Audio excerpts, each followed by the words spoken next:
يا سيد الفاضل هتدمر نفسك، والله العظيم هتدمر نفسك وهتدمر الموتور بتاعك. استرخص ان في ناس بتعمل لك عروض في الزيت وانت بتفرح وبتروح واخد العربيه وتطلع تجري تجيب الزيت. النهارده العربيه دي فيها مشكله كبيره وصاحبها عمال يلف عليه نفسه، فانت ما تسترخصي ومش اي حد يقول لك عندنا عرض بكذا تجري وتروح تجيب عليه. تمام؟ مش معنى ان انت هتوفر 200 جنيه ان انت كده تبقى فرحان ومبسوط وحاسس ان انت بتجيب الحاجه رخيصه. تمام؟ انت بالعكس انت بتدمر نفسك وبتحكم على المكنه بالاعدام. اهم حاجه في موضوع الزيت ان انت تتاكد المصدر الرئيسي اللي بتتعامل معاه في موضوع الزيت يكون موثوق فيه. مش معنى ان في حد عامل لك عرض تقدر تجيب الزيت. اهي الزيت مضروب اهو. تمام؟ والله العظيم مضروب، دمر المكنه، دخلها في عمره. تمام؟ وهثبت لك دلوقتي هي دخلت في عمره ازاي. المكنه فوتت خلاص. تمام؟ هتحتاج ان هي تفك وش السلندر. تمام؟ ودخلت في طعم الشمبر. العمره خلاص مفيش. وكمان الزيت ناقص. تعالى بص معايا كده لو هنقيس الزيت. الزيت ناقص اهو. تمام؟ ناقص بتاع كيلو، ده غير ان صاحبها زوده كمان، يعني ما كانش فيه زيت اصلا، زائد ان الموتور فوت مفيش كبس، في غرفتين هربوا كبس. تمام؟ تعالى نشوفهم مع بعضين. دي غرفه رقم 4. تمام؟ طبعا الجهاز مصفر اهو. تمام؟ دور بس الكبس رايح في داهيه. نيجي بقى للغرفه اللي جنبيها. بص الغرفه دي دور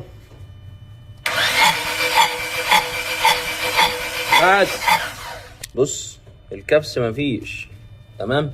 نيجي بقى للغرفه رقم 3. دور بص بس. زي ما انت ما شفت كده العربيه فوت. انا هنا بنصحك وبديك المعلومه. تمام؟ مش اي حد يعمل لك عرض يقول لك عندنا زيت بكذا وفي كذا يبقى لا. اخلع نفسك. دايره الزيت ما تحطش نفسك فيها. ليه؟ ان الغلطه فيها فوره هتدخلك في جنيهات الالاف. هتوفر 200 جنيه هتلاقي نفسك بتدفع 10000 جنيه و15000 جنيه في عمره، ولا قدر الله ممكن تجيب شورت بلوك بموضوع الزيت. لو دخلت على الصفحه مش هتلاقي عروض اوفر زي ما الناس ما بتعمل. فهنا انا بنصحك موضوع الزيت تجيبه من مكان موثوق فيه ان ده دم العربيه. تسترخص هتلاقي نفسك بتشيل طين ترجع تزعل. تمام؟ فدايما موضوع الزيت ما فيهوش هزار خالص نهائي. والله ايه اديك انت شفت بعينك. تمام؟ مش اي حد يعمل لك عرض مش عارف ايه تلاقي نفسك كده. انت مفيش حد دلوقتي بقى عبيط او اذكى من التاني. ليه؟ ان الحاجه دايما اللي تلاقي سعرها في الناس زياده عن اللازم اعرف ان الموضوع فيه ان.